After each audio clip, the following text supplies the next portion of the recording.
जेवढा पाऊस तुम्हाला पडतो त्यापेक्षा कमीच पाऊस आहे जून महिन्यात. अच्छा. समजलं का? पण त्याच्यामध्ये काही अशी ठिकाणं आहेत की ज्यामध्ये जून महिन्यामध्ये पाऊस थोडा होऊ शकतो, अच्छा, की ते जो कोणते? समजा छत्रपती संभाजीनगर, अहिल्यानगर, बीड, धाराशिव, लातूर, यवतमाळ ही जी जिल्हे आहेत, या संपूर्ण जिल्ह्यात ह्या जिल्ह्यांच्या काही काही भागामध्ये, भागात.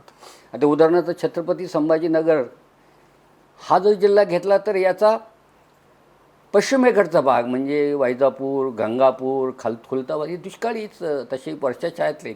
हम्म. पण त्या ठिकाणी सरासरी इतकं पाऊस होण्याची शक्यता आहे जून महिन्यामध्ये.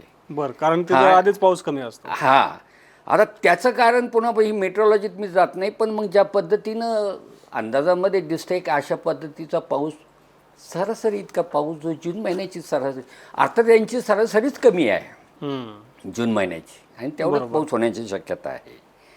त्यामुळं या ठिकाणी फक्त कमी पावसाची शक्यता जून महिन्यात आहे. आणि बाकीच्या उर्वरित हे जे मी 4-5 जिल्हे सोडले ते संपूर्ण जिल्हे, त्याच्या उर्वरित महाराष्ट्र पाऊस सरासरीपेक्षा कमीच राहणार आहे.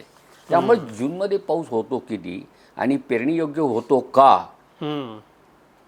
ह्या प्रश्नाला उत्तर देताना मी असंच म्हणेल की शक्यता कमी आहे.